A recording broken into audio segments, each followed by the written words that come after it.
quiero compartir con ustedes una reflexión de un tema que es central para nuestra vida cristiana. Y lo quiero hacer a partir de un texto de un gran autor medieval que fue Santo Tomás, que en realidad él está reflexionando en base a lo que hizo un gran padre de la Iglesia que fue Juan Damasceno. Y la pregunta que motiva el texto es: ¿por qué Dios se hizo hombre? ¿Por qué Dios, siendo tan grande, omnipotente, poderoso, necesitó recorrer el camino histórico que nosotros vivimos para poder darnos la salvación? La salvación que es la plenitud, aquella a la que nos ha llamado al crearnos. Santo Tomás, en la tercera parte de una gran obra, que fue la Suma Teológica, cita a un gran obispo de Damasco, San Juan Damasceno, para responder a esto. Vamos a leer el texto y después voy a hacer una pequeña reflexión. Por el misterio de la Encarnación se muestran al mismo tiempo la bondad, la sabiduría, la justicia y el poder de Dios. La bondad porque no despreció la flaqueza de nuestra propia carne.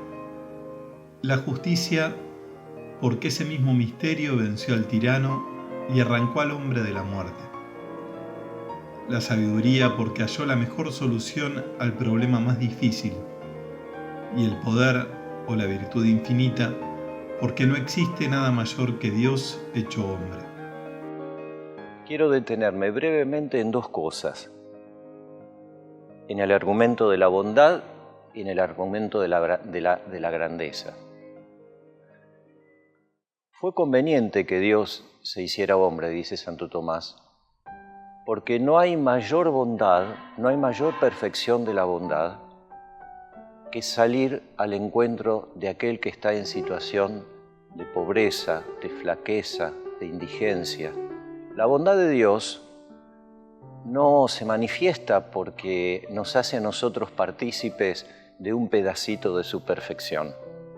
Como si uno tiene mucho, le sobra, y que a veces lo hacemos nosotros, nos hacemos los buenos. Damos un poquito de cositas que tenemos, en realidad no compartimos nada, muchas de ellas nos sobran, a veces hacemos el paquete para la gente más necesitada con cosas que tenemos en nuestro ropero y hasta decimos: yo las cosas que hace mucho tiempo que no uso, las doy a Cáritas.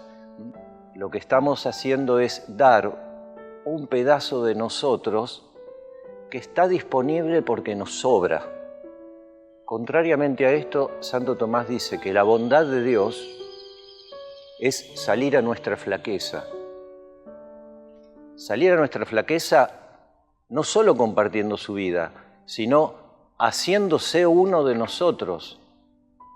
Por eso, cuando hable de la caridad, en otro lugar de la Suma, Santo Tomás va a decir que la forma más perfecta de conocer a la otra persona y conocer a los otros es por connaturalidad.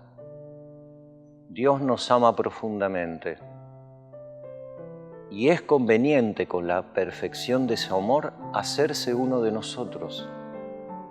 Este primer argumento es hermosísimo porque nos muestra que, confiados en la omnipotencia de la bondad divina, confiados en la grandeza de su perfección, no tenemos que escondernos atemorizados por nuestro límite y por nuestra flaqueza. Al contrario, el argumento de Tomás es: se hizo uno de nosotros, y la frase textual que cita Tomás de San Juan Damasceno es: porque no despreció la flaqueza de nuestra propia carne.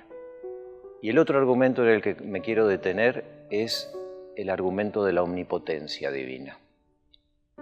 Este argumento nos cuesta porque tenemos una imagen de poder humano que muchas veces proyectamos a la concepción que tenemos del poder divino, y es que el poder lo posee aquel que tiene la capacidad de ejercer dominio sobre otros. Uno podría decir, bueno, pero si Dios es omnipotente, ¿por qué simplemente no lo decidió desde la eternidad? Cuando uno lee la primera parte de la Suma, dice, bueno, porque hubiera ido contra nuestra dignidad, que es la de ser imágenes de Dios. No puede transformarnos sin contar con nosotros. Fíjense la respuesta que da Santo Tomás al poner el argumento de la omnipotencia, del poder o su virtud infinita. Era conveniente con su poder, porque no existe nada mayor que el que Dios se haga hombre. O podríamos decir así, la grandeza del poder de Dios es hacerse lo más pequeño, hacerse aquello que ha caído en el pecado, sin dejar de ser Dios.